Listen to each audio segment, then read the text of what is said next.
I suppose I would start with a bit of a trigger warning, really. Anxiety, I think in one of my books, actually, I think I start off by saying something really grim, like anxiety can kill. And I don't mean that with any kind of hyperbole or exaggeration. That's why I think I'm so passionate about trying to get the message across that we really need to be doing something about this. And I was thinking today about safety, and the trigger warning is that we do need to talk about these things because it's incredibly real. I suppose I should say from the outset, anxiety is not the sole domain of autistic people. Other people get anxious as well, nor do all autistic people become anxious. So it's not inclusive, it's not exclusive, it is what it is. However, I genuinely believe that there is such a thing as autistic anxiety compared to differing types of anxiety within other populations. And I'll try and explain that in a moment. But in terms of the trigger warning, we do need to understand that the levels of anxiety that we submit autistic people to, and I'm choosing my words carefully, we do submit autistic people to sometimes pathological levels of anxiety, usually presumably without meaning to.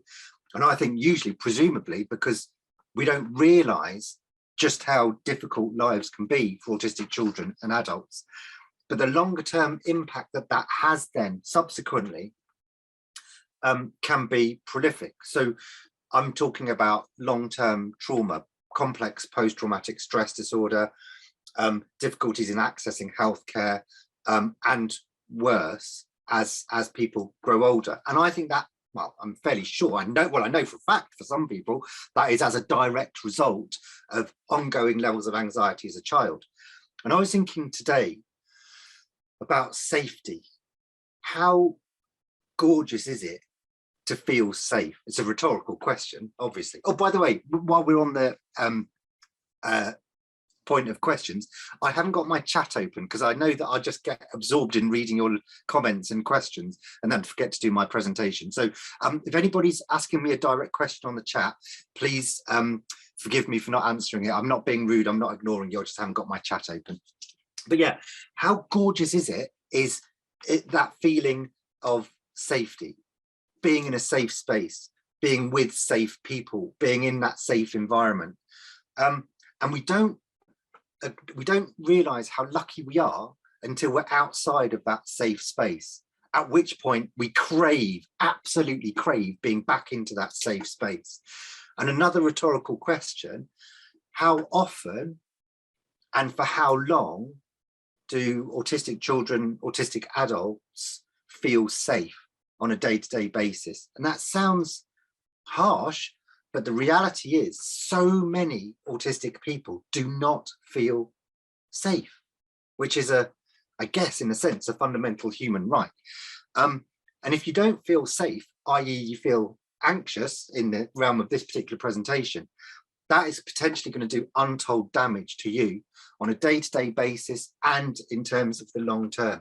We know autistic people are dying at an age that they shouldn't be. We know that age expectancy is way lower than it should be for all sorts of reasons.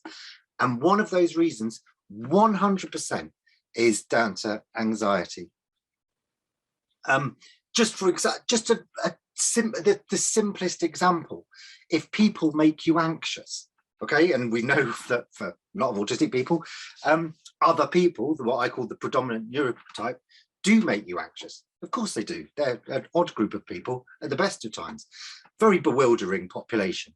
But if your level of autistic sociality is such that even the proximity of being in an unexpected environment with unknown people, i.e. strangers, makes you pathologically anxious, that might be enough for you not to go to the GP for a GP appointment. You might choose, well, it might not even be a choice. It might be impossible for you to go and see a GP when you feel that there might be something that you need to get sorted as a direct result of anxiety in terms of having to go in, talk to the receptionist. Well, first of all, having to pick up a phone and make an appointment. If picking up a phone to make an appointment makes you too anxious, then you're not even going to get past hurdle number one. let alone actually making the appointment, going to see the receptionist, sitting in a waiting room with other people, not your appointment not being on time, having to see a GP that you've never met before in a building that you're not familiar with, and so on and so forth.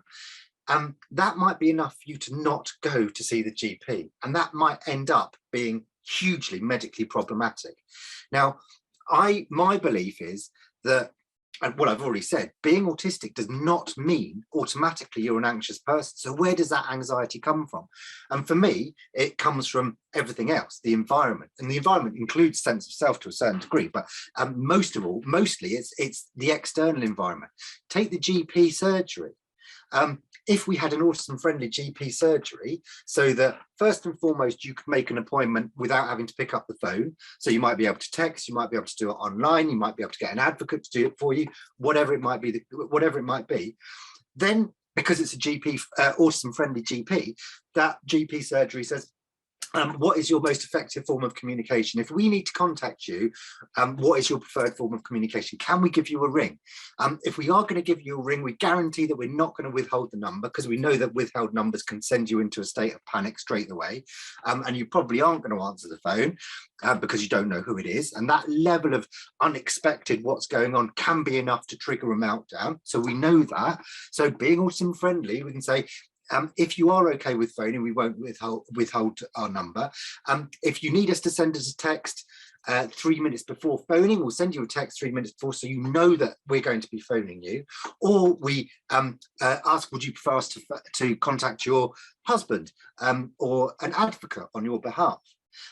Beyond that, we're going to do a screencast of what it looks like in the GP surgery and who it is you're going to see.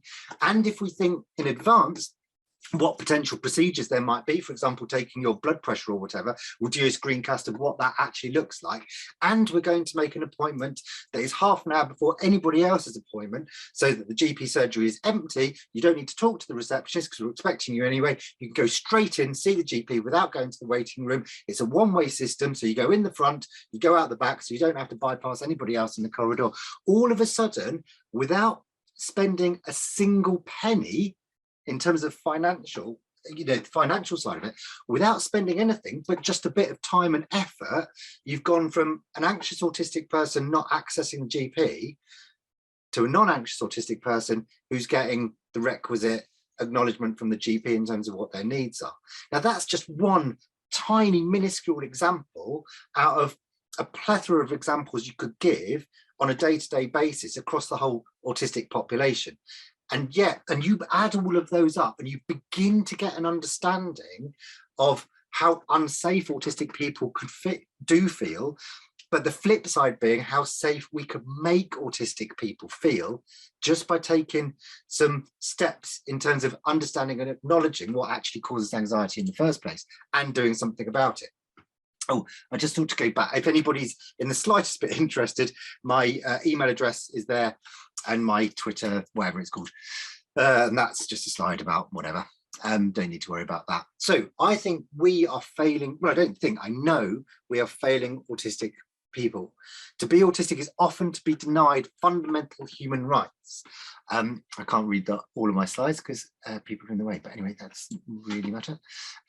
Without discrimination. So my view is that oh no, this is all going horribly wrong. How do I? There we go.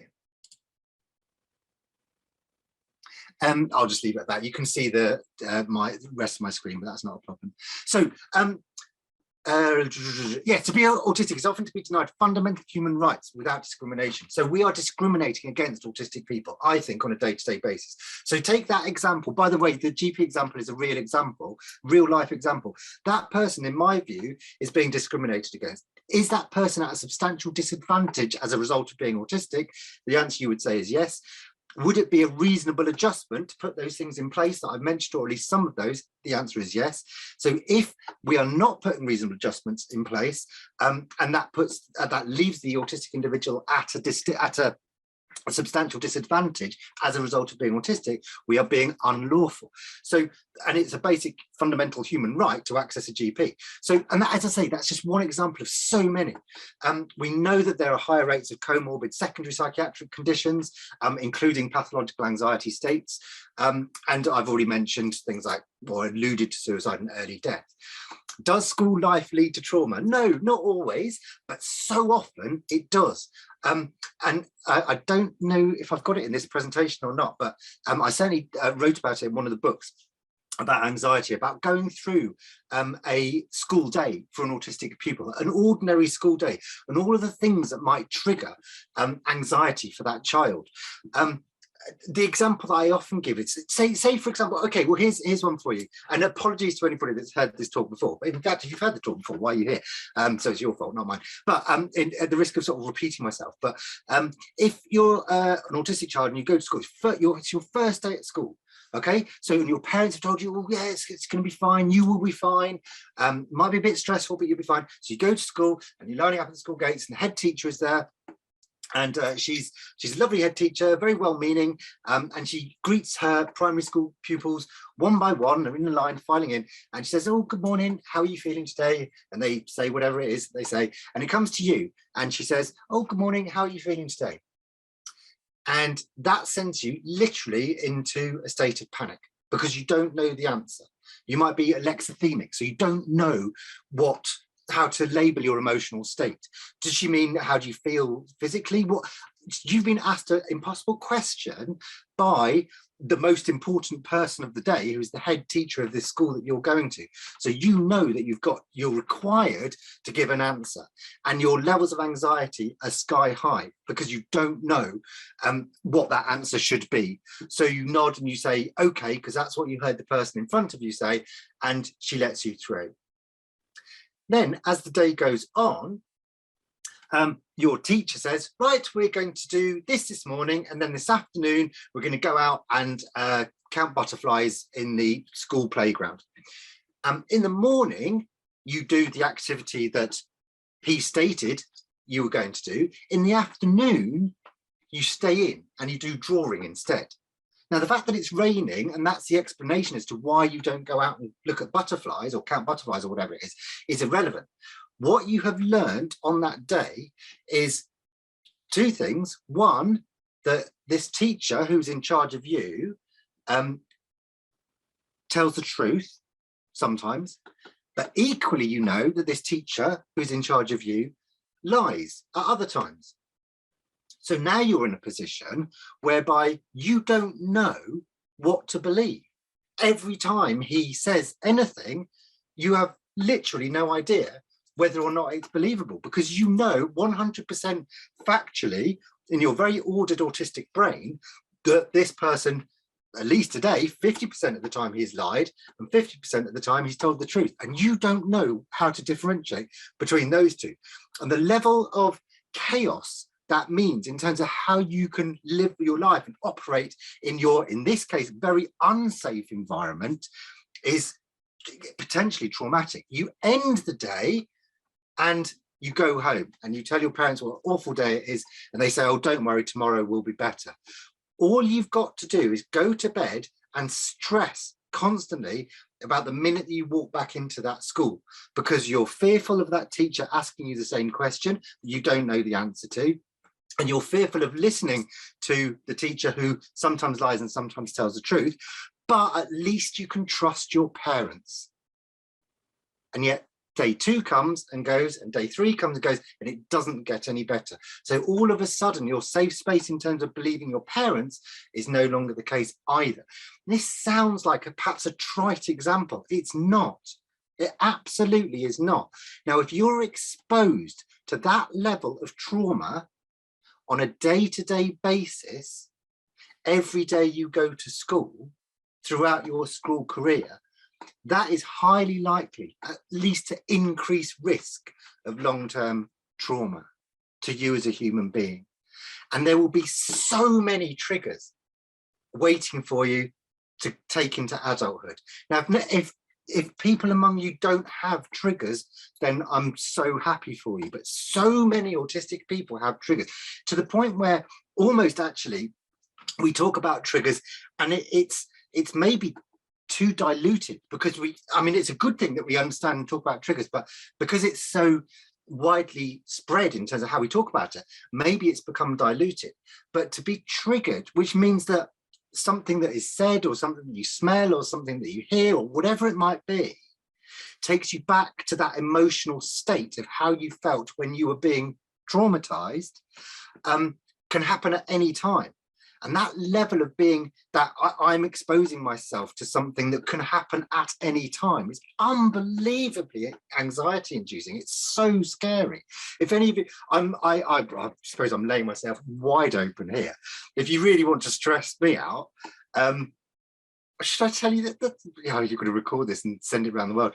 But anyway, if I hear somebody say, well, it happened to me this week, I need to talk to you, I was going to swear then, I will just be, it's so stressful, because I assume I've done something terribly wrong. I'm going to get really, really told off, and probably thrown out of my job or whatever it is that I'm doing at the time, or thrown out of my relationship, or whatever it might be. It is unbelievably scary, because as a child, that's what happened time and time again. We need to have a talk, or I need to talk to you, or we need to have a discussion, or whatever. And that usually led to I've done something that I hadn't even realized that was, in inverted commas, wrong. And just to try and explain, so it was, in inverted commas, wrong. I didn't think it was wrong, and subsequently still don't believe it's wrong. And then you've got that added stress of, I know I was in the right, even though you think I was in the wrong, because you don't have the same information that I do. And I know that isn't what I meant when I did that. And then you've got that sense of injustice. And then you've got that sense of, I can't ever make this right. I can never, ever in my life go back and force you to go, actually, no, you have got a point, because you do not listen to me. So thereafter, and that builds over and over and over again. And then the flip side happens, that utterance of, oh, I need to have a discussion or whatever, all of a sudden brings back all of those feelings of, I'm helpless, I'm unsafe. And it's a horrendous feeling to feel. Now, by the way, just while we're talking about feelings, oh my God, it's 20 past, I'm only on the first slide. Never mind. Right. Anyway, irrespective of that, in terms of feelings, you can't help how you feel, and nor can you force yourself to rationalize and intellectualize feelings. There's a disparity between an emotional feeling, an emotional state, and an intellectual understanding of that, or an intellectual the intellectual process of figuring it out and logically going, okay, well, I understand why I shouldn't be anxious. Oh, but I am still anxious. That's why it's unbearably stupid to say to a highly anxious person, you don't need to be anxious. I mean, what a just irrefutably, irrevocably, inexorable, daft thing to say. You can even see the anxious person sort of going, oh, right, I hadn't thought that. You've now told me I don't need to be anxious, so I'm not anxious anymore. Thank you very much. That's brilliant. It's absolutely bonkers. If you're anxious, you're anxious. And you can intellectualize it till the cows come home. It's not going to make you any less anxious. That's, because the anxiety it doesn't come necessarily from a rational place in terms of intellectually rational. It's very clear to understand why the person is anxious from a human perspective when you take into account their profile and what they've gone through life and what they're going through at the time. Anyway, so, does autistic anxiety die? So when I first started talking, I said, look, being anxious is not the sole domain of autism, but that I think it's useful to understand this concept of autistic anxiety, because the duration of anxiety over one specific event, for example, the elevation of anxiety in terms of the spike, and then consequently the rumination, do appear to me to be qualitatively different to the majority of human beings. So what I would regard the predominant neurotype. So I think, so say, for example, what can I think of in terms, I always use a similar example, but so again, forgive me if you've heard this, but this is a real life example of a guy whose wife said, right, I want you to come to a dinner party. I don't often ask much of you, but sort of like twice a year, I ask you to come out and be sociable with me. I'm a very sociable person. I understand that you're not, but this is time for you to come out and support me and go to a dinner party. And his immediate reaction, of course, is, do I really have to? And she's like, yes, yes, yes. And so, okay, that's fine. And it was a few weeks before this dinner party, and every day he was saying, you sure I really need to come? Yes, you do need to come. So they drive him to the dinner party, and he even says, look, can I just drop you off and I'll wait in the car, or I'll come back and pick you up in a couple of hours or whatever. She said, no, you need to come in with me. So they go in, have the dinner party, driving home, and she actually says to him, look, it wasn't that bad, you were absolutely fine. And he said, look, darling, I know that I don't like to grumble, but it's just the fact that you've just said it was absolutely fine. I've got to pick you up on this because it wasn't absolutely fine.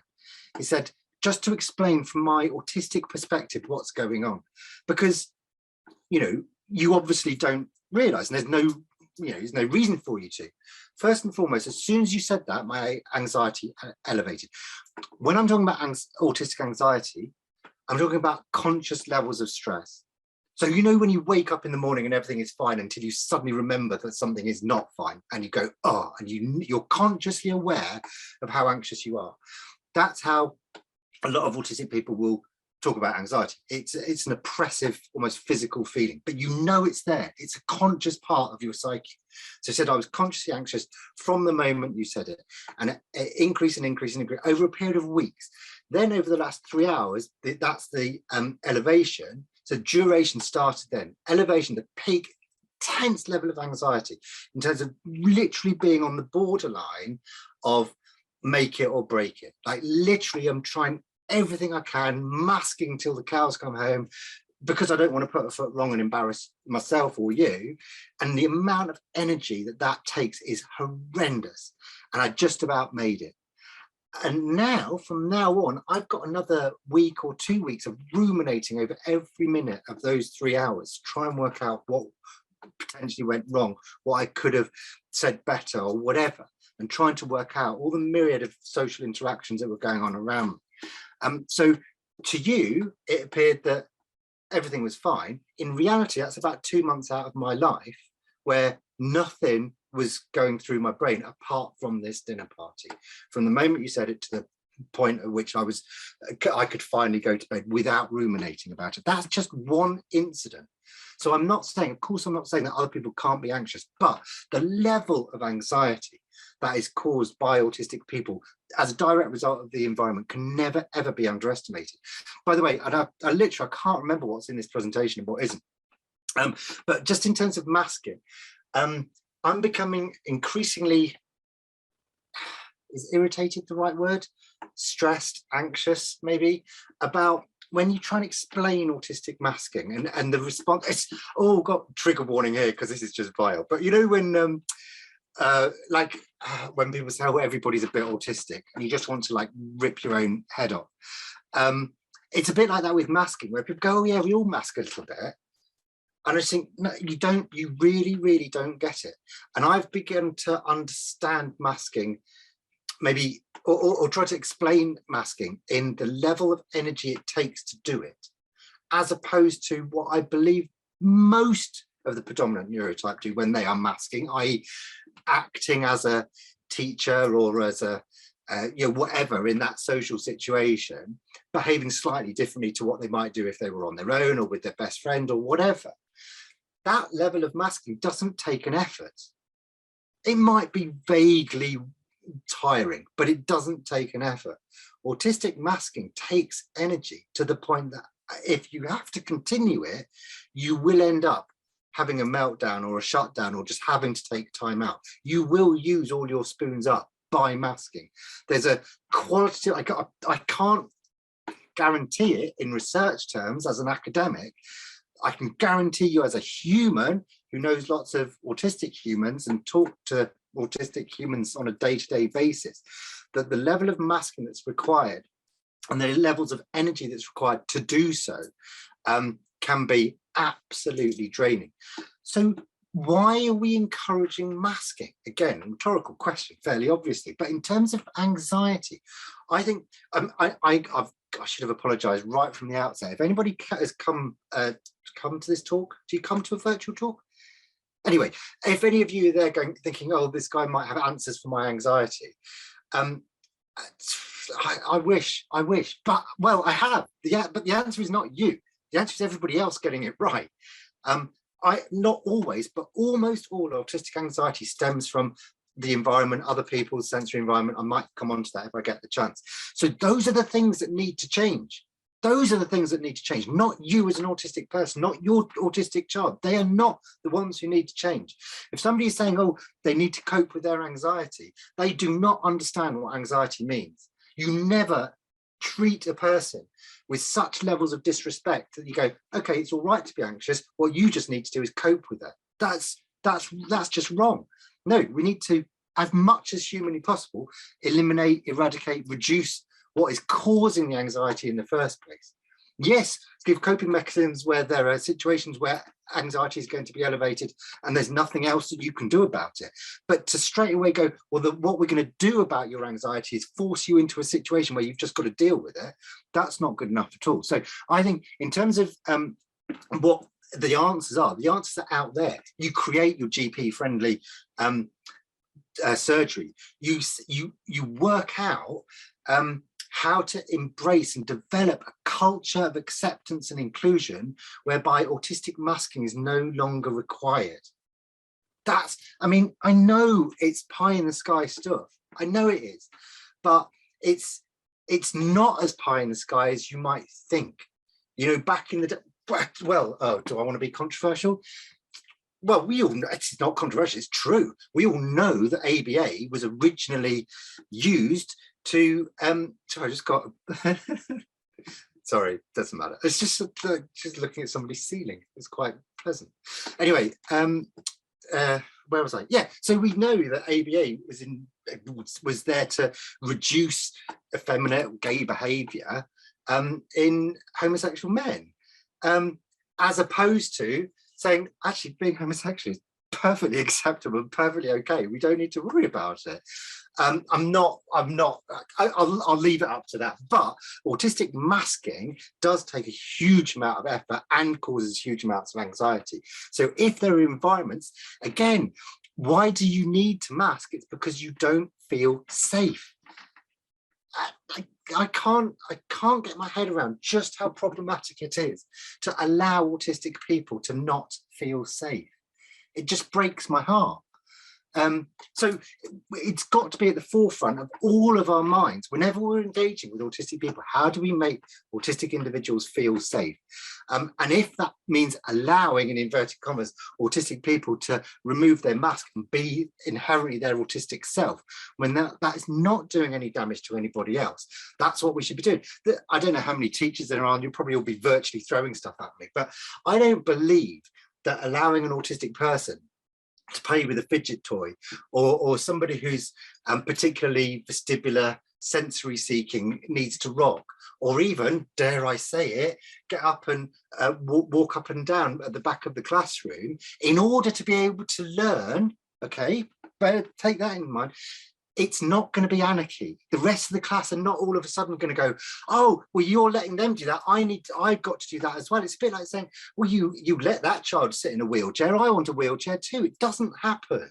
It really doesn't happen. If you've got a child who says, I need to do that as well, they probably do need to do that as well. In which case, is that okay? You know, I'm a massive fan of teaching in yurts or in fields, or, you know, while you're out on a bike ride or whatever it might be, to suit individual need. I know pragmatically that's impossible right across the board, but being able to create that culture of acceptance and being safe is immeasurably, I was going to say satisfactory, it's more than satisfactory, it's immeasurably, it's sublime to an autistic person who otherwise has to hide who they are, with all of the subsequent impacts on self-esteem and all of those sorts of things. You need to mask because you're not as good as a person sat next to you. You're a lesser human being if you behave in that way, so you've got to behave in that way. What does that tell you as a human being? It's horrendous.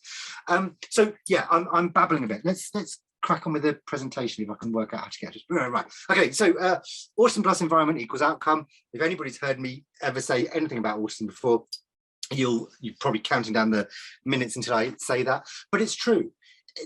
Being autistic means being autistic. It doesn't mean anything else. It doesn't lead to an outcome automatically. All it leads to is being autistic for life. However, we know that for many people, in particular, talking about this talk, the outcome is anxiety. Then the only thing to change in that equation, because you can't change being autistic, is the environment. So that's your answer. If you want to know how to get rid of it, it's a simple answer, but it's incredibly difficult to actually put into practice. I recognize that. But if autism plus environment equals anxiety, we need to change the environment. It's as simple as that. We have to work out what is it in that environment that's causing the anxiety and change that. By the way, again, like, I suppose for parents, never underestimate how impactful anxiety is for your child. I need to be careful. I'm not saying going to school is a bad thing. Oh, by the way, going back to going back to what I was saying earlier about the child who's walking up and down at the back of the classroom because they need to learn.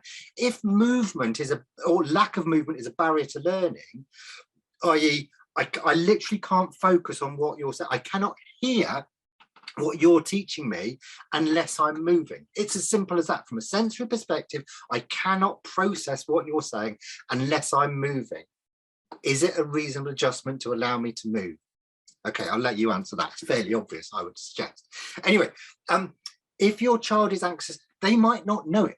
So many autistic people don't know, well, they do know they're anxious, they don't know that other people aren't. They don't realize that that shouldn't be a state of play on a day-to-day basis. And removing the cause of the anxiety is oftentimes utterly dramatic, at which point you take a step back and think, why didn't we do this years ago? So I'm categorically stating I'm not anti-schools, I'm not anti-mainstream school, not in a million years. That's ridiculous. There are plenty of very, very, very happy autistic children in mainstream schools. However, there are also some very, very anxious children in mainstream schools. If that is the case, I would question why we keep forcing the child back into that same situation. And sometimes it's it's the pragmatics. So many parents over lockdown, for example, I spoke to, said, oh, my child's like a different child, when they don't. And we've realized actually just how traumatic going to school was, because now they're not at school, we've seen a completely different child in terms of feeling safe. So again, it's all I'm saying is sometimes I think we need almost permission to think actually it's okay to educate children in different ways.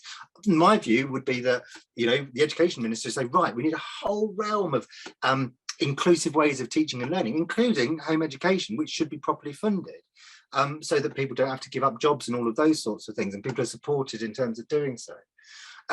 I just quite like this little saying, it's I made it up.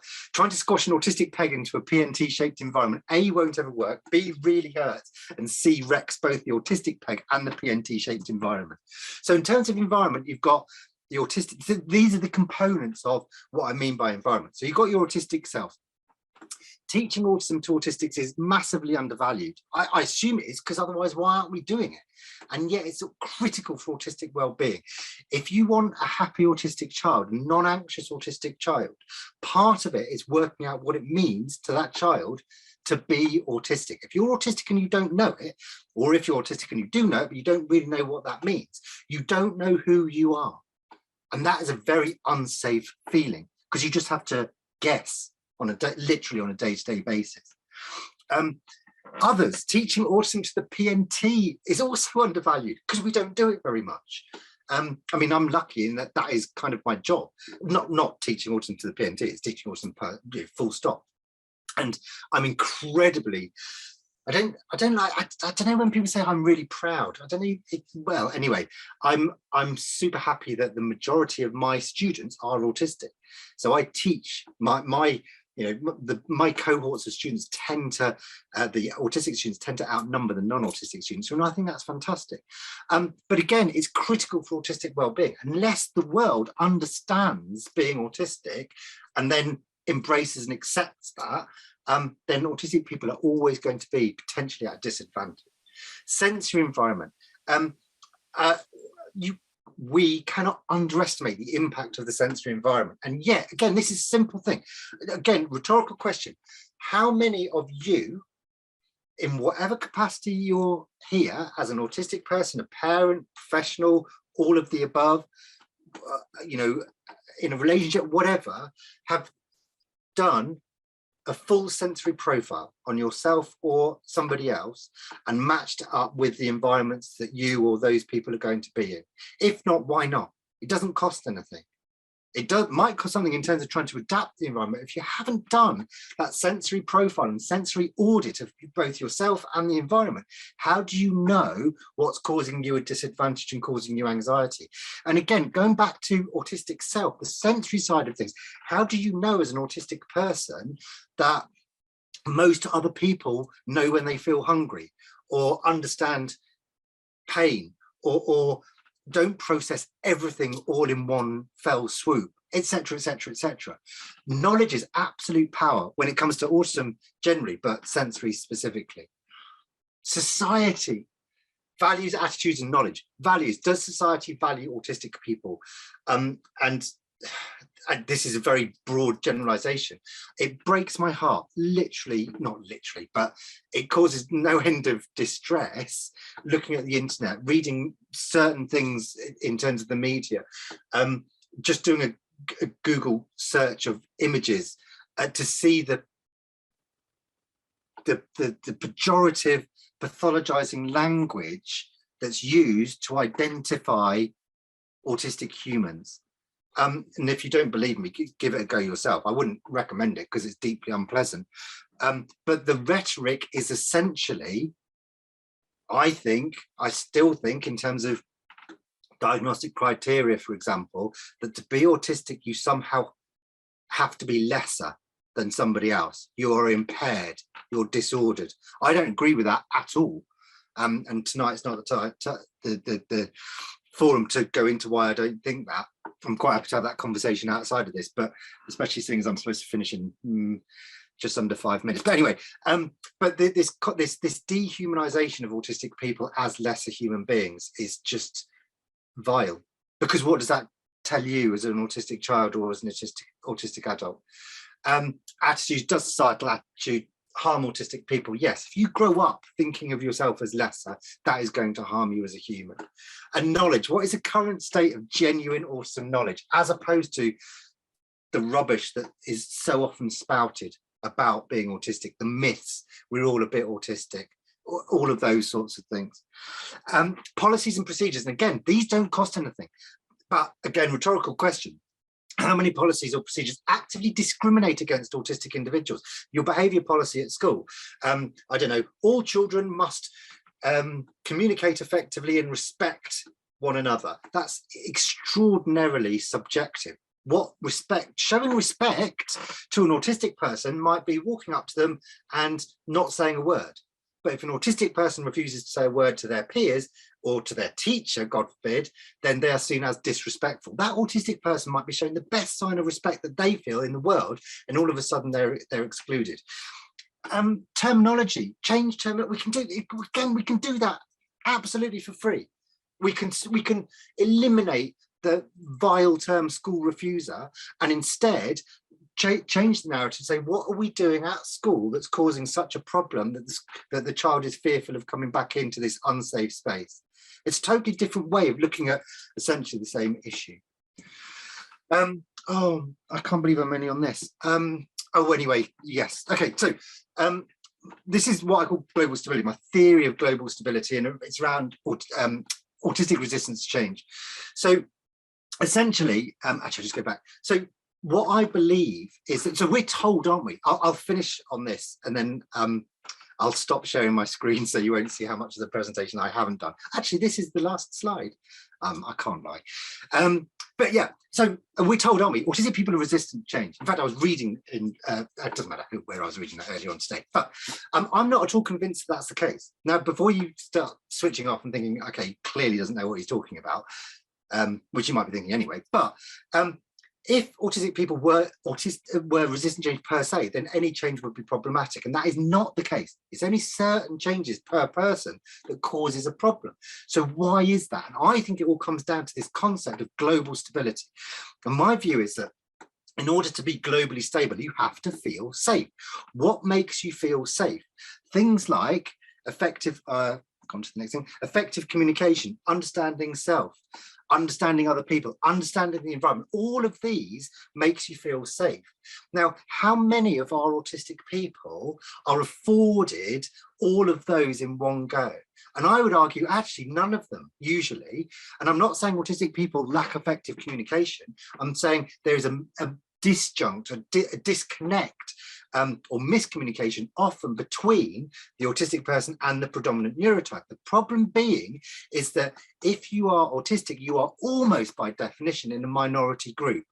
So therefore, you're the one who is then told you are not effective at your communication, as opposed to accepting that it's a two-way thing. Going back to understanding self, again, if you're autistic and you don't know or you don't understand what that means to you, then that's going to put you at a disadvantage. Understanding others. So I run courses on teaching people about autism. Where are the courses to teach autistic people about the predominant neurotype? And again, it's akin to saying, well, by the way, that might sound trite. Imagine if you're a PNT child and you're sent to an autism specialist school and expected just to get on with things without any understanding of autism. Again, rhetorical question. I'm not saying what the answer is, but how different is that to sending an autistic child into a mainstream environment and expecting them just to get on fine? Just saying. So autistic people go through their lives feeling so unsafe. As a result of that, and of course, autistic people need to feel as safe as possible and as stable as possible. So they rely incredibly heavily on things like their own routine or things that appear to remain exactly the same all the time. So they are reliable.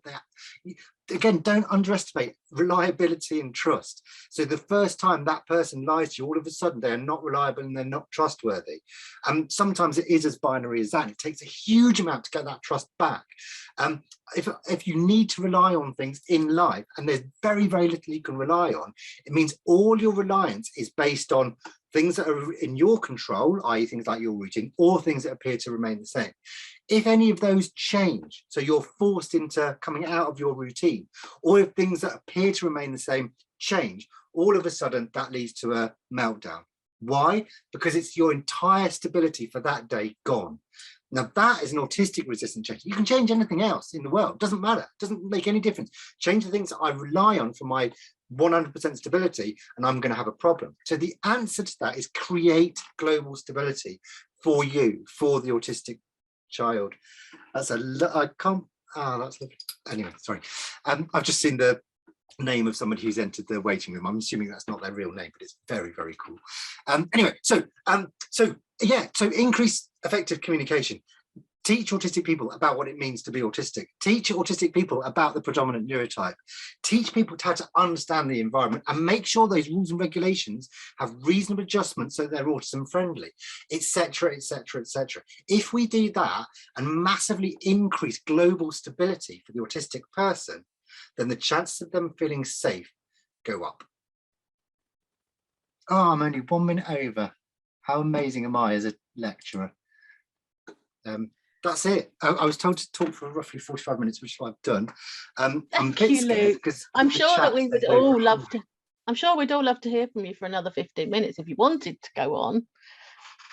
I want to know what the 99 plus things in the chat, or maybe I don't. Maybe they're all horrible. I don't know. There haven't actually been all that many questions so far. I don't know whether they're just going to all suddenly start appearing now.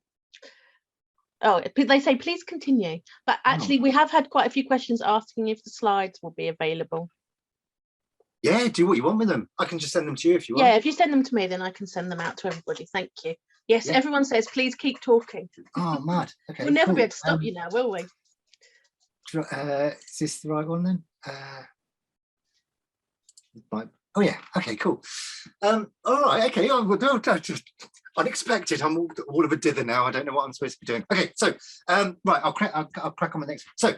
So proposal. Oh, see, now this is really awkward because now it just shows how many slides I didn't get through, and I was pretended I was really good. Anyway, don't worry about it. So I've just got 3 proposals because I like things in threes, and then I think I've got 9 potential reasonable adjustments. Anyway, so proposal number 1, and I'm not a medic. Okay, I'm not a clinician, so don't complain about me, please. I've had too many complaints over my life, and it really stresses me out, especially when I don't think I've done anything wrong. But I think it's okay to challenge why autism is in, firstly, a manual for psychiatric disorders when it's got nothing whatsoever to being psychiatrically ill. We know categorically, I will go to my grave irrefutably stating that autism is not a psychiatric illness, nor is it a disease. So again, why is it in the International Classification of Diseases? And I was about to say something that I wasn't supposed to say then. Okay, God dear. Anyway, you'll have to ask me privately. What about reframing terms and narratives? So identification, I always refer to autism identification as opposed to a diagnosis, because we diagnose, well, okay, let's think about this rationally. We're wrong right from the outset, I think, in terms of our diagnostic criteria. We're wrong. So a diagnostic criteria should not be written as you are a lesser human being because you're impaired in this. And I don't think autistic people are impaired. They have differing socialities and so on. That doesn't automatically mean they're impaired. What's so good about the PNT way of doing it? And let's be clear, autistic people, just as this just popped into my head, just to be absolutely crystal clear, autistic people do not lack empathy. And again, if you want to cause yourself some real distress, go all the way back and do your own research in terms of, or come on my course actually, because there's a section on it in terms of autism theory. But originally it was the case of empathy is a human characteristic. It's what makes us human, and autistic people are autistic because they lack empathy. There's a direct link by saying to be autistic you have to be less than human. Now that was going back a few decades, but it's not that long ago. And this is the scary thing, that some of that narrative, some of that rhetoric is still, well, not some, a lot of it still in everyday use. Here's one for you, and please forgive me if you've done this, and I may well be in the wrong. I'm quite happy to, I'm very happy to be in the wrong, because if I'm in the wrong, it means I've learned something. So feel free, don't challenge me too much because it's getting quite late. But anyway, the amazing Dr. Stephen Shaw, okay, but you can't go to, I said this once, I was doing a keynote at a conference in Cork, and there was, I think, 500 people. It was sold out. And I did feel really bad, because you'll see why. And one of my slides was, if you've met one autistic person, you've met one autistic person, or whatever it is, one person with autism, isn't it? But anyway, I said, yeah, and everybody's like clapping. And then I said, that's disgusting. You could see people going, well, what is? And I said, you can't go to an autism conference without somebody coming out with that phrase and everybody going, yay, that's really good. That's a disgrace. Why do we need, in this day and age, to be reminded that autistic people are individuals? It's bonkers. If you chose another population, minority population, for example, and came out with that, so yeah, actually we need to remind ourselves that this population, they're actually individuals in their own right. How patronizing, how bigoted that would come across. And yet it's seen as good practice in the autism world to have to say that. This is, when you take a step back and really critique where we're at the moment, it's quite scary. And yet we can change it. All of us can change it. We can stop talking about diagnosis and talk about autism identification, an identity of who you are, as opposed to, I need a GP referral. Why do I go to the GP when there's something wrong with me, or when I think there's something wrong with me? So straight away, we're telling parents, we're telling individuals, the first point of call for you to get your autism identification is go to the very people who treat you for when there's something wrong with you. So again, what does that tell us, you, about being autistic? And then they say, oh, well, we can't diagnose you because it's too specialist. We need a proper specialist consultant type person to diagnose, etc., etc., etc. We've got to demedicalize autism, I think. I'm very pro identification, massively pro-identification. I think it's incredibly important. It's almost essential, I would say, in terms of understanding each other and self, of course. But it needs to be done in a proactively, either positive way or at least very neutral way, without that pejorative language. So mood disorder, impairment, disturbance, you know, suffering from, all of those sorts of things. Now, do not get onto your complaints and go, oh God, this, you obviously have no clue what you're talking about because my child is you know, highly distraught. They're not distraught because they are autistic. They're distraught because of the, in my view, otherwise being autistic would cause being distraught for everybody who is autistic, and that clearly isn't the case. So there must be something else, either comorbidities or, in my view, as I've been bleating on about and probably will continue to bleat on about until I'm on my deathbed or beyond, it's all about the environment. If we get the environment right, then at least the risk of that being distraught or feeling unsafe or feeling anxious is going to go down. And it works. I promise you it works. It's not always easy, but it does work. Stop using spectrum, which encourages things like functioning labels. Who came up with, God, this is awful. Maybe you came up with functioning labels. Anyway, I mean, what is the point? When do we say, are you a high functioning human? I mean, what does that mean? If anybody said to a predominant neurotype, are you, are you high functioning or low functioning? Are you severely neurotypical or mildly? You'd be like, what are you on about? But it seems to be okay to do that to autistic people. You can be functioning brilliantly in one environment and absolutely not in another as the same human. So to apply those, you're going to be maybe functioning really poorly one week, and the following week nothing can touch it, etc., etc., etc. So again, it just takes away, and we can change that. So I quite like the term constellation rather than spectrum. Get rid of functioning labels, create happy parents. Please, again, you can do this absolutely free of charge. If you are the one, again, I'm not telling you to do your job if you're a clinician, but from a parental perspective, then my research tells me, in terms of talking to parents, that if they go through the diagnostic process that was traumatic, because it was like saying, this is wrong with your child, this is wrong, what's wrong, and then the person says, yes, your child is autistic, and what this means is, and then they reel off all the statistics about,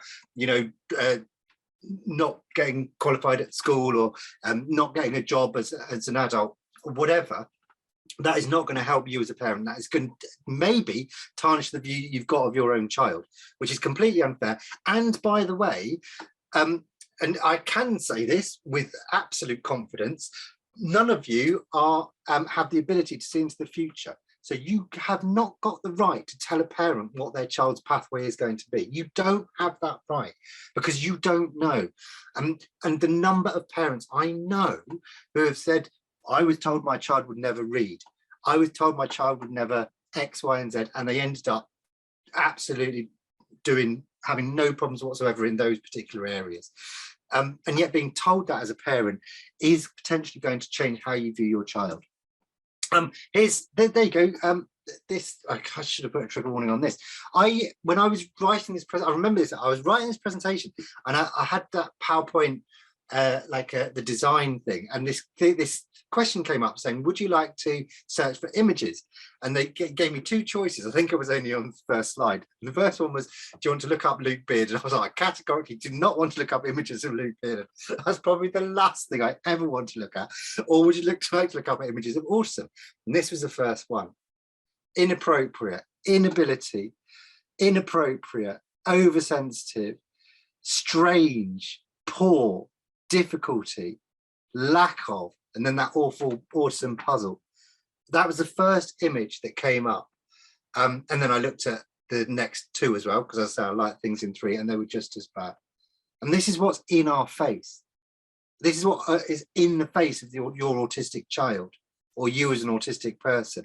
That almost subliminal, ongoing drip, drip, drip. You're not as good as everybody else. And that's heartbreaking. Proposal number 2, stop bloody comparing all the time. Okay, let's turn it around. So the predominant neurotype, in my view, are hugely impaired in autistic social skills. So when we say autistic people are impaired in social skills, what you mean is autistic people lack PNT social skills. Flip it around. How many people do you know who've got brilliant autistic social skills, who sit side by side with somebody instead of forcing them to face on, or you even find yourself lying on the floor on your back, engaging in a social way with an autistic person, or whatever it might be. The PNT are hugely impaired in autistic communication. The PNT are hugely impaired in autistic empathy.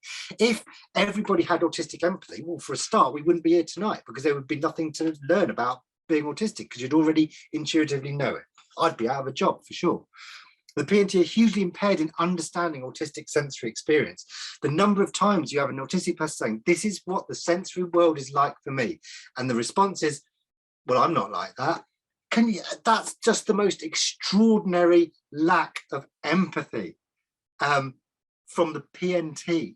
And yes, it's okay to think, well, it definitely isn't like that for me, but I absolutely accept that it is like that for you.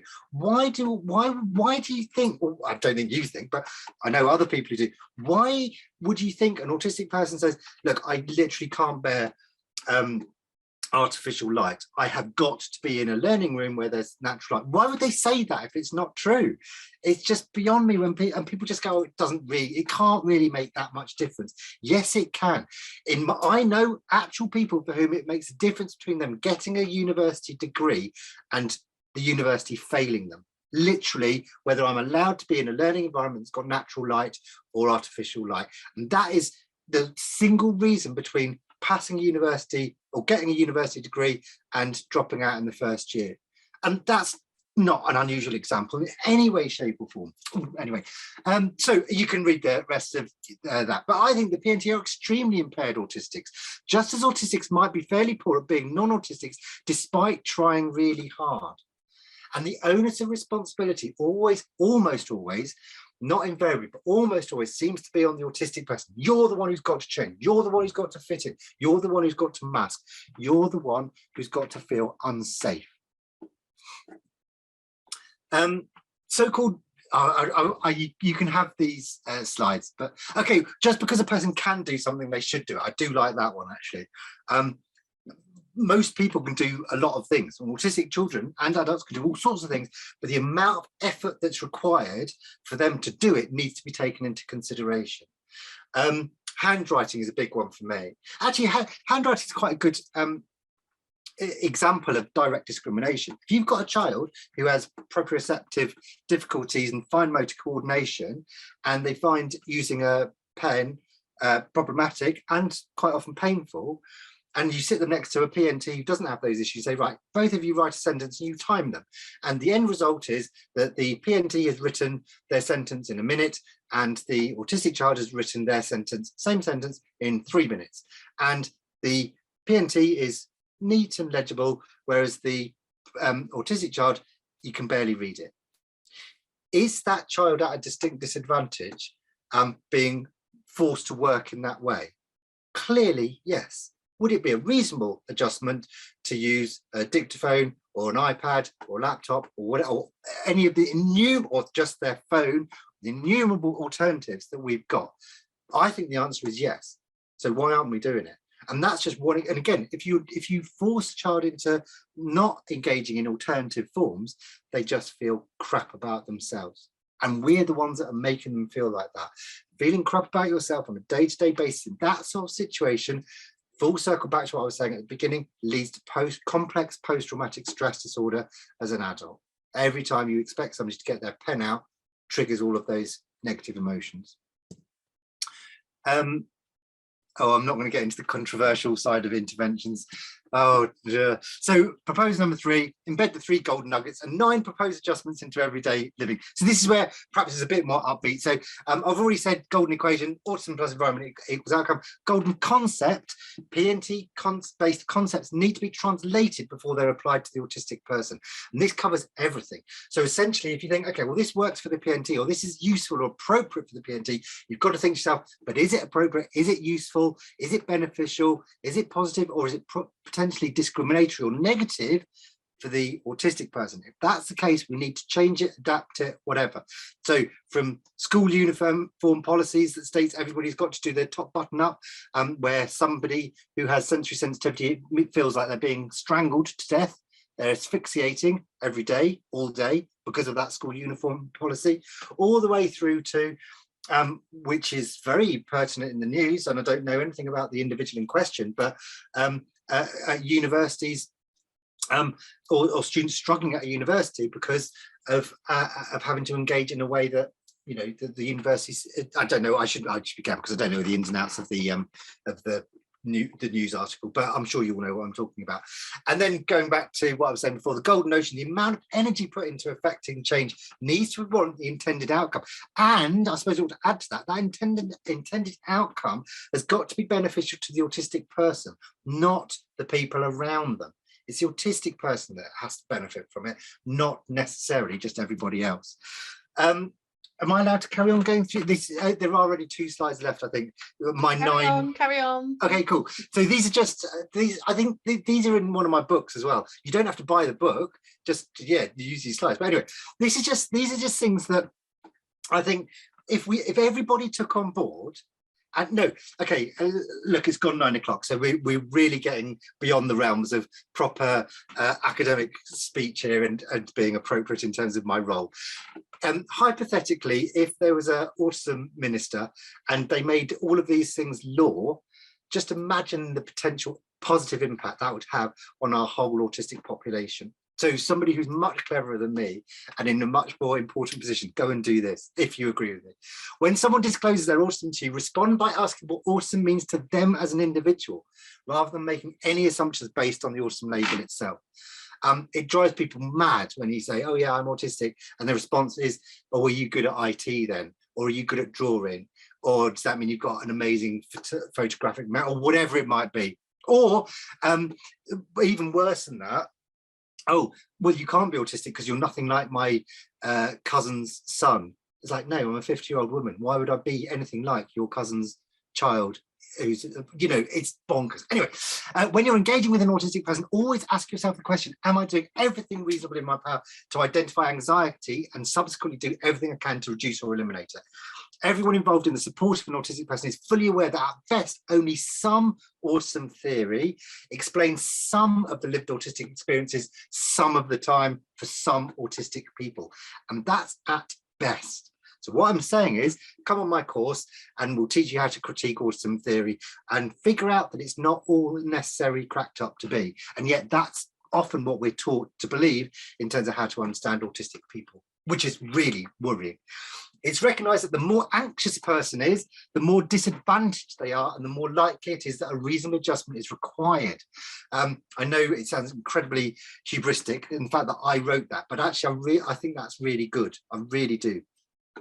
If an autistic person is suffering from an emotional crash, often referred to as a meltdown, always consider using the term distressed behaviour rather than challenging behaviour or those hideous things like aggressive or violent. Again, just changing that narrative can change the whole concept or attitude of what's going on. Lastly, you'll be pleased to hear when an autistic person tells you how they experience a sensory environment, make every attempt to believe them. Goes back to what I was saying earlier. That there's an understanding that in principle, this is quite a good one as well actually, the more, again, stop being so arrogant, the more options there are available to the autistic individual, the less chance there is of discrimination. And I put that nicely, the opposite is the case. If we only provide one way of doing things, one assessment, one way of teaching, one way of learning to read, whatever it might be, then the risk of discrimination goes up.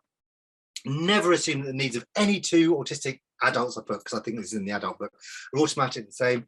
And then when any autistic person is identified, they are provided with the necessary support to fully understand what that identity means to them. There's me saying it's the last. Oh God. Right. Well, you can see it for yourself in terms of the school cycle and all of the things that you might want to go through to try and reduce anxiety. I explain a bit more in one of the books. That's what school might need to know about the child. So again, not a bad list. Oh God, yeah. These are just some of the issues at school. Everyone does it that way, so therefore that's a good thing, whereas it's not. masking, other people way better than me at talking about masking. I've written whole chapters on masking in other books and so on. Integration, the difference between equity and equality. So equality being everybody has the same opportunity to do things in the same way, whereas equity is actually taking individual need into account. The lack of belief that school causes anxiety is such a big one, that some schools refuse to accept that it's the school that is creating the anxiety because they don't see it at school, and the emotional meltdown or the crash is after school when the child is at home. Often the reason for that is because being at home is the safe environment for the child, so that's where they can display that emotional crash. They can't do that at school. That doesn't mean to say that the cause of the crash doesn't actually stem from education. Putting the child in the spotlight, something as simple as that. One of the things that I do, or I'm hoping to do when I'm teaching, is I haven't worked out because I need to record these things on Zoom, but one of the things that I like, so you've been maybe putting comments or chats or whatever, I'm going to give my students the option so that if they want to ask a question they don't feel comfortable asking in front of everybody else, they can put it in the chat, or they can direct message me, so they don't even have, they can be completely anonymous as well. Just little things like that can make such a big difference. Making the assumption that allowing difference will lead to chaos, no, I don't think it does. That not allowing difference might be unlawful. The corridor crush and the school bell are two things that I think we could change again overnight. If you're tactile sensitive and it's painful for you to be in close proximity or touching other people, then the corridor crush is abusive, physically abusive. So have 5-minute transition times. It takes 5 minutes away from a lesson. It saves autistic lives. Get rid of school bells, because they are, from an auditory perspective, if you're hyperacusis, and we don't need them. There are alternative ways. I know one of my students did this. She contacted me a couple of years after she finished my course, said, oh yeah, we implemented that idea of changing, of getting rid of the school bell, and incidents of distress behaviour reduced by about 1/3, literally overnight. I've just realised how many more slides there are, so I am going to have to stop. So apologies. Yeah, no apologies for that. But I will send the Autistic Girls Network the presentation, and we've now got 20 and a half minutes before we have to finish. Thank you, Luke. And there's lots of messages in the chat saying how brilliant it's been. So thank you very much. I do have some questions that I have put in a notepad. I have to apologise in advance because my dog is being particularly needy at the moment and she might jump on me at any point. Oh, I hope she does. Well, she has, she's just gone down again at the moment. Right, so first question. My daughter is on the CAMS waiting list for support with anxiety, but I'm worried that what they are able to offer will not be appropriate for her. I've heard CBT is potentially harmful. Is there any therapy which might help, or is time and space enough? I'm not sure that you might not want to answer that, so feel free to. No, that's an amazing question. I'm not going to be straight away. I'm not going to be of any use to you whatsoever in terms of my answer, but the answer is still important in that there is no therapy that is best for autistic people. In the same way, people sometimes, the analogy being, sometimes people say, oh, should my child go to a mainstream school or a special school or an autism split? I say, show me the child and show me the school. Show me the child and show me the colour of the classroom. Show me the child and show me the, the itinerary for the day. Show me the child and show me the length of the school day. Show me the child and and show me what school trips are arranged. It's that individual, and it's the same with therapy. So yes, there is evidence in terms of research of autistic adults saying CBT either was a waste of time or potentially actually harmful. There's also evidence of similar populations, autistic adults, saying actually I found CBT helpful. So it really is very, and CBT just being one out of any number. My view is, going back to those principles that I went through, everything needs at least the potential for translating before you apply to the autistic person in front of you. So my view, having spoken to therapists, and actually quite a lot of my students are psychotherapists themselves, and working with them and giving, chatting and having supervisions and so on, they're in agreement. So autism specialist psychotherapists say, look, taking this traditional form of therapy and then applying it without understanding the individual's autism, that increases risk of it not being particularly effective. So my view, I had this I won't name names, I'll get into trouble again. I had a disagreement with a very eminent, person, where I was saying, look, being trained in autism is more important than being trained as a therapist when it comes to engaging with autistic people. And he said, no, being a good therapist is being a good therapist, irrespective of whether somebody's autistic or not. I said, no, if you don't understand autism, then I think that potentially increases a problem. Having said all of that, going back to the really lovely latter part of the question, oh, thank you, Eve. I just got some clappy thing. I'm arrogantly assuming that's for me. It might not be for me whatsoever. But anyway, it's very nice to see. Giving time and space is joyful. Giving that safe space, and as much as is needed, you can't, I was going to say you can't really go wrong. It does sort of depend on how long it takes, but in a sense, it takes as long as it's needed in terms of recovery. So my view is, the other thing to say, and I can say this, it's little Miss Squirrel, that's one of my cats. I can fairly confidently say that please protect your children from people saying they need to do this now. We've got to forget about age. You know, you've got to be toilet trained by this age. You've got to have 6 friends at this age. You've got to learn to go to somebody else's party by that age. Give your child time. They will develop. Give yourself time. You develop at a way that is different to the predominant neurotype by nature of being autistic, and that should be okay. It very often isn't. The outside environment says it's not okay. You need to protect yourself and your loved ones from that, because it is okay. And actually, adults who have been allowed, some famous people like Dawana, who said, her mum, home educator, said, look, you're going to develop in your own way, at your own time, on our farm in the middle of nowhere. And she ended up very, very successful in terms of what she did. So I think, and it's going against the trend. If you are autistic, or if you've got an autistic loved one, you will go against the trend. If you're not going against the trend, you're quite possibly doing something problematic. Sorry, that sounds a bit preachy, but collectively we've got to get the rest of the world to understand that just because it works for you lot doesn't work for everybody.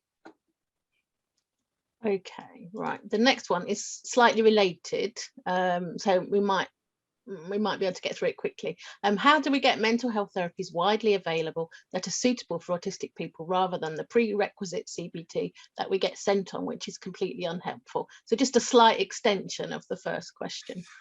Yeah, but it's a really good question. Again, please make up your own minds. My view, I genuinely feel this, and I'm not applying this to everybody, but my view is that the lesser number of individuals to whom we expose fragile autistic people, but the greater their depth of specialist knowledge is, almost the better. At the moment, it seems to be okay to refer people to essentially generic services. So CAMHS is a generic service. If I want heart surgery, I don't want to go to a GP. I want to go to the absolute specialist. There might only be 3 of those specialists in the country. I want one of them. I don't want somebody who's sort of vaguely good at a lot of stuff to do with the body. I want somebody who's crap at everything else and brilliant at the heart. In the same way that when you've got somebody who's autistic and in need of mental health support, the level of specialism that person should be able to provide is way over and above your average trained person in CAMHS, in my view. So I think we should stop trying to get everybody to be a bit good at everything and say, okay, these individuals are so precious and so at risk that we need to get it right. So we need people with master's degrees in autism, with PhDs in autism, who are autistic themselves. We need to develop a culture of growing and breeding autism obsessives. And I genuinely, it doesn't sound very academic, but I mean that. I really do. You've got to live and breathe autism, I think, to be good at working in the autism field. It needs to be on your mind from the minute you wake up through your dreams to the minute you go to bed. in whatever arena you work in. So you do it. I'm absolutely anti the concept of an autism expert. There's no such thing. An autistic person can be an expert in themselves. A primary school teacher might be an expert primary school teacher, etc. There's no such thing as a generic autism expert, but we need to be breeding people for whom autism specialism is their bread and butter, and they are autistic people, parents of autistic people, autistic wives, all of those sorts of, just immersed fully in that field, and then we might be able to engage at that therapeutic level in a way that's beneficial to those kids. But of course, the better thing to do would obviously be to avoid getting to the levels of anxiety and secondary mental health in the first place. Absolutely. Right, next question. At what point do you advise parents to prioritise the mental health of their child over education when the school environment is a key source of anxiety? Very much wondering what damage I'm doing to my daughter by sending her to school every day when she's expressed this is her biggest challenge. Mental health supersedes education 100%, in my view. Just no brainer. A happy child with no qualifications is way, way, way, way, way better than a deeply disturbed child who's managed to get a GCSE. It's beyond comprehensible to me that people don't understand that well-being is more important than anything. That's just my view, you know. But just no, I completely agree. Completely agree. And like, the pressure is on parents to go to school. That there's so much pressure. I'm not telling any of you what to do because I don't know who you are. Although a couple of names have come up. I was like, oh, hello. But you know, I took my, you know, I've been in those positions, and actually, when you go down that route saying enough's enough, and to depersonalize it, the number of parents who have told me or shared with me when they took into account their child's level of anxiety or trauma and said, okay, well, we're going to believe the child instead of other people, and took the child out of school. What is extraordinary, and this can't be all children. I don't know, but what is so disturbing but glorious to see at the same time is the change in that child overnight or within a few days. It is, I've witnessed it, and it is incredible that by the end of that first week of being at home, you have literally got a new improved child, at which point you look back and go, oh my God, what were we doing before? Now, I'm not saying that's all autistic children in all schools at all, but if you do have that child in that highly anxious situation and you allow them not to be in that, the difference in terms of your child's well-being can be unbelievable. And of course, what that does is set them up to be much, much, much more likely to be better educated as a result. If you're highly traumatized at school, your level of learning ability goes down massively. So it's all about that balance, I think. Yeah, absolutely. Unfortunately, the schools bill looks likely to make this a great deal more difficult. So we might, I'm trying to run an event on that next week because there's not much time left, but we'll see what we can do to get, trying to get barristers on board at the moment. Right, next question. How do I support my daughter when she feels told off by teachers, when the teachers may even just be gently chiding her rather than a full-on, sorry, I think it's been cut off. I don't know what word was meant to be in there, so insert your own word there. Yeah, I think for me, teaching infallibility of other people, even though they might not acknowledge it, doesn't take away the stress, but at least it reduces it. At the same time of going down that road of teaching you who you are and teaching other people about other people. Things like there are different levels of wrongness. There's different levels of lying. There's different levels of, you know, of causing other people harm.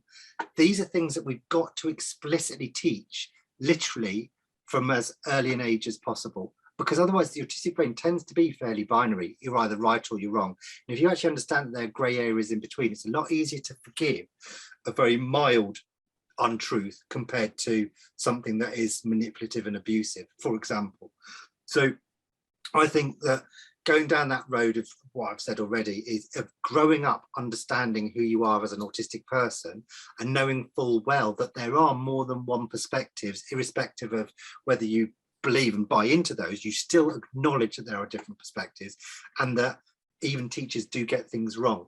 The other thing is that if you've got a safe, I keep going on about being safe, but if you've got a safe space, i.e. a parent, trusted person that you can engage with and say, look, this is my perspective on things, what's your view? And that person trusts you explicitly, then that can literally be enough.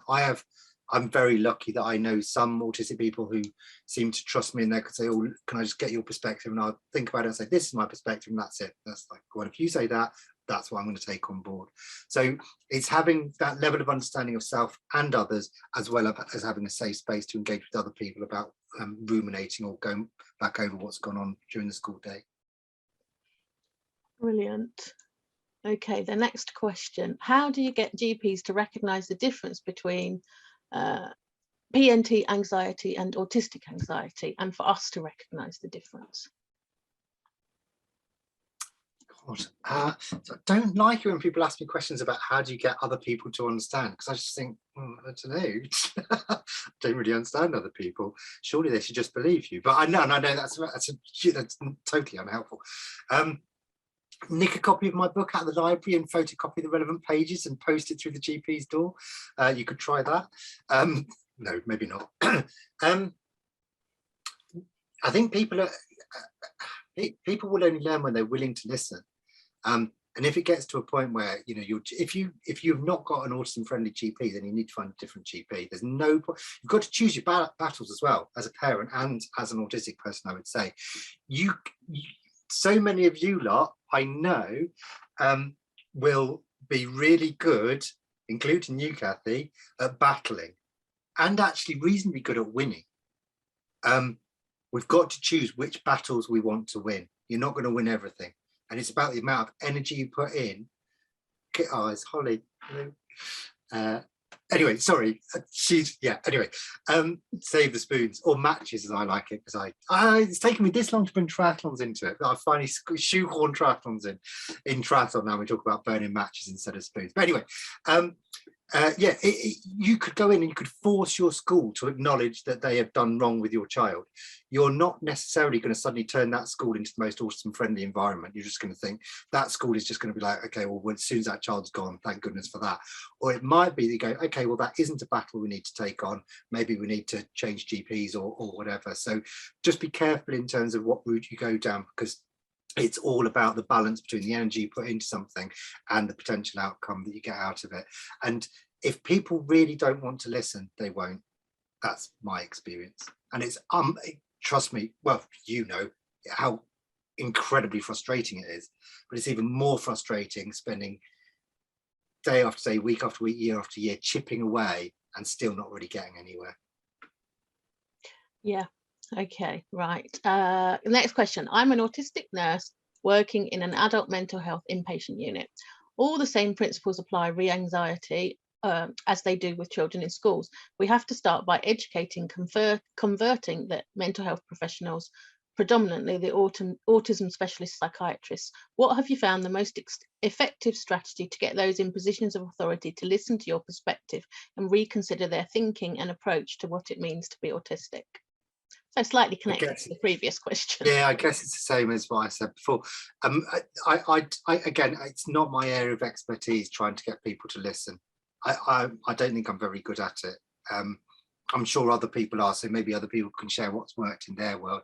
From my point of view, I feel so lucky when I get, well, I feel lucky, all of them, the students that come on my course, but when we get, for example, a GP or a psychiatrist, or other clinicians, almost invariably the reason they're there is from a personal perspective, that they've got a identified child or something along those lines. They're not there in a professional capacity. What's amazing is by the end of the course, quite often they've reevaluated their understanding of their professional understanding and then take that back into the workplace. My view again is it's a generational thing. We need to be encouraging more and more autistic professionals, working with autistic people that we can't ignore. I genuinely think that. And again, it sounds like a lot, but we need to almost reframe everything. We need to almost go back to the start and redo everything, which is what the book that I just finished writing is about in terms of what works. It's like pie in the sky, my version of Autopia, or Autistic Utopia, what it could look like.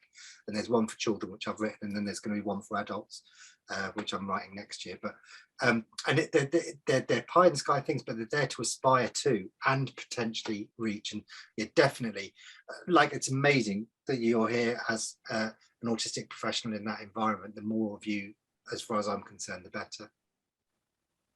Absolutely. Right, I think we've got time for one more question. So this is a question that comes up a lot in our Facebook group. So we've got 10,000 people in our Facebook group. And any hints or tips on how or when to tell your 8-year-old, I think you could insert any age there, she is autistic? Yeah, lovely question. I'm just put off by the fact that Jodie's here, and you should be getting on with your assignment, Jodie. But lovely to have you here. You should be doing this on masking. Anyway, I shouldn't be pointing people out, should I? That's really mean. Right, where was I? Yes, there needs to be the communicative ability to engage. There needs to be the intellectual ability to understand the concepts that you're going to be using, and there needs to be some level of motivation to want to know. So that is if you're talking about the sit down moment, right, you're autistic. My view is that right from day one, we should be preparing the individual for that process, which is much easier said than done if you don't know that your child is autistic. But if you do, from a young age, then, and again, I've written about this, so I won't bore you all to tears, but it's around things like developing concepts of things, of the terms that you're going to use in a non-pejorative way. And I like doing that in terms of games. So you go to the zoo and say, oh, look all the animals, and then on the way home it's like, which animal was your favorite? Oh, it was the giraffe. What about the elephants? They're very different to giraffes, aren't they? Yes, they are. Do you like them any less because they're not giraffes? No, I like elephants as well. There were more giraffes than there were elephants. So does that mean the elephant is bad because it's only in the minority? No. So you're already learning what difference means in a non-negative way, what being a minority means in a non-negative way. Do giraffes talk to elephants effectively? No, they don't communicate very well at all. Giraffes communicate very well with each other. Elephants communicate well with each other, but not cross species, as it like. I'm not saying autistic people are different species, by the way. So then when it comes, and you can do that literally on a day-to-day basis around these quite complex issues around disability, minority, disadvantage. So when it comes to breaking the news, it's like you are the equivalent of the elephant in that zoo. You're in a minority, you're at a disadvantage because you don't speak giraffe, you speak elephant. It's not your fault that you speak elephant because you are an elephant. It's the giraffe's fault just as much as the elephant's fault that they don't speak elephant. But maybe it's about meeting in the middle and you learning to communicate with them and them learning to communicate with you. Because you're an elephant, you like to do things in different ways, but that doesn't make, and you're in a minority, that doesn't make you any lesser. What it makes is you're different, and difference is absolutely fantastic in our safe space in terms of this family. But being honest at the same time in that being different can be disadvantageous. And I think we've got to be honest with autistic people that, you know, you can't just say, oh yeah, being autistic is wonderful, because it can absolutely be disadvantageous. So allowing the child to armor themselves with that knowledge is power, I think is one of the most amazing things you'll ever do for an autistic child. I really do. Okay, there's a request that you be education secretary. I think I saw one earlier saying that you could rule the world, actually. So, you know, education secretary seems a bit small peanuts compared to ruling the world. Well, I think we've got to stop now because it is 9:30. And Jodie needs you to stop talking so that you can give her the feedback that she needs, apparently. So I know, it's on my to-do list, Jodie. So thank you ever so much, Luke, for coming along tonight and giving us your time. I think everyone's really enjoyed it and it's been so useful. So do you want to just plug your books for a second? No. You don't want to? Okay, well, it's up to you if you want them or not. Luke has 3 books published at the moment and another one coming out later in the year. Yeah. And you should read them because they're brilliant. Well, that's very kind. And probably go on the course as well. Well, that's a bit more expensive than buying the books. Yes, it is. I'm doing a master's at the moment, and I know just how expensive it is. Right, I'm going to leave it there. This is being recorded, so we will put it on the YouTube channel. I'm not going to be held down on the date that's going to happen, but at some point soon we will put it on the YouTube channel. Luke's going to send me the slides, and I will send them out to everybody that signed up on Eventbrite. Thank you everybody for coming and giving up your evening with us. And I hope that it has been helpful. I know that it's been really helpful for me. And thanks, Luke. Night, everybody.